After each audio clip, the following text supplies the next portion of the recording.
O jejum de dopamina é uma mentira e eu vou te contar como que ele funciona. Eu sou Arthur Marra, psicólogo, e nesse vídeo eu vou te contar o que é o jejum de dopamina, ou detox de dopamina, e como que ele funciona, ou não funciona.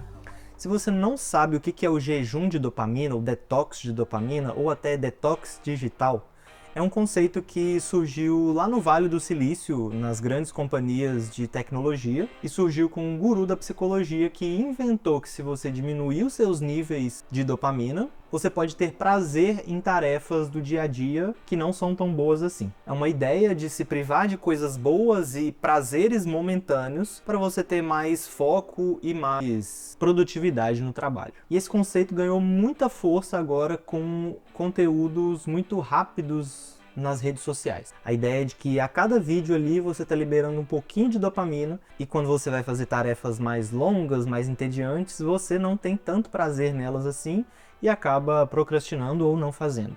E aí, quando você para de usar as redes sociais ou para de ter esses prazeres momentâneos, você acaba reiniciando o seu sistema de recompensa no seu cérebro e aí você consegue novamente fazer atividades mais longas e não tão positivas assim, tendo mais recompensa nelas. E aí o que está envolvido nesse jejum de dopamina são atividades não tão reforçadoras, não tão positivas assim, que você vai fazer elas durante algumas semanas, alguns dias ou alguns momentos no dia, com a justificativa de reiniciar o seu sistema de recompensa com atividades mais longas e monótonas, por exemplo. E se você já se arriscou a fazer um jejum de dopamina, um detox digital, seja o que for, você já deve ter visto que tem alguns níveis de progressão. Então no começo você pode simplesmente abandonar o celular por algumas horas, depois por alguns dias, e nos dias mais difíceis, mais complicados, mais avançados, você pode acabar se privando não só do celular, mas também como de atividades sociais, escutar música, qualquer atividade que te dê um pouco de prazer ou que seja positiva. Mas falando sobre um outro lado do jejum de dopamina, ele pode ser positivo nesse início, em que você está desapegando de coisas que te dão um prazer momentâneo ou coisas que podem ser viciantes, como é o caso do uso das redes sociais. Se você parar para pensar, o jejum de dopamina é um desafio que você faz consigo mesmo ou com outras pessoas, de que você pode largar um pouco seus vícios, o uso das redes sociais ou celular e atividades que podem te atrapalhar e focar em atividades mais positivas, como seria o caso de você largar o celular para fazer algum esporte, ter mais contato com outras pessoas, ou se comprometer a fazer atividades mais longas que você gostava de fazer, mas hoje em dia não consegue fazer mais. Como assistir um filme mais longo, desenhar, escrever alguma coisa. Só que o maior problema com o conceito de jejum de dopamina é que a gente não consegue viver sem a dopamina. O conceito de ficar longe das redes sociais, do celular ou desses conteúdos viciantes é muito interessante, mas a fundamentação ali da neurociência talvez não esteja tão certa assim. E a dopamina está muito associada ao prazer, à recompensa, e acabou criando uma ideia errada do que é um neurotransmissor. Então a dopamina é um neurotransmissor e está associada ao prazer, mas não é de uma forma tão simples. A dopamina ela pode estar muito mais associada com um filtro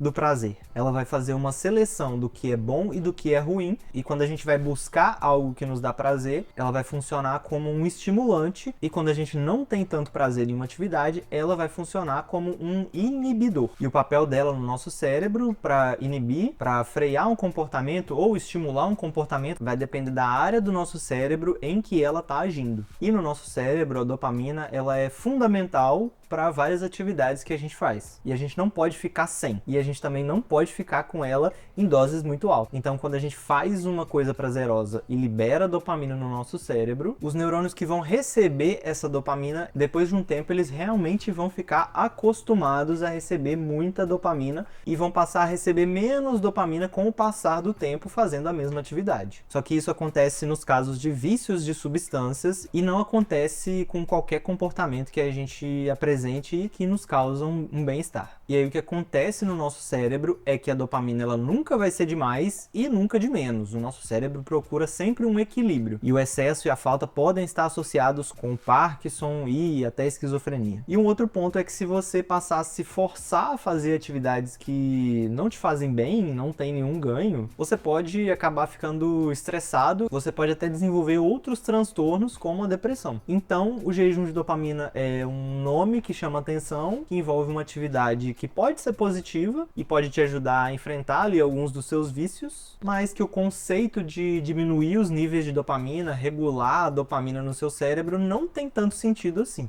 Então, o jejum de dopamina é um nome cheio de marketing para uma atividade que pode ser interessante e que pode te ajudar a superar um vício e ter hábitos mais saudáveis, mas que o conceito, a base neurocientífica do conceito não tem muito sentido. Então, se você quiser ter hábitos mais saudáveis, longe das redes sociais, vai fundo. Mas saiba que você não está reprogramando o seu cérebro, você não está mexendo na química da sua mente, enfim. Então, toma cuidado com as dicas que você está vendo pela internet e siga elas com uma visão crítica.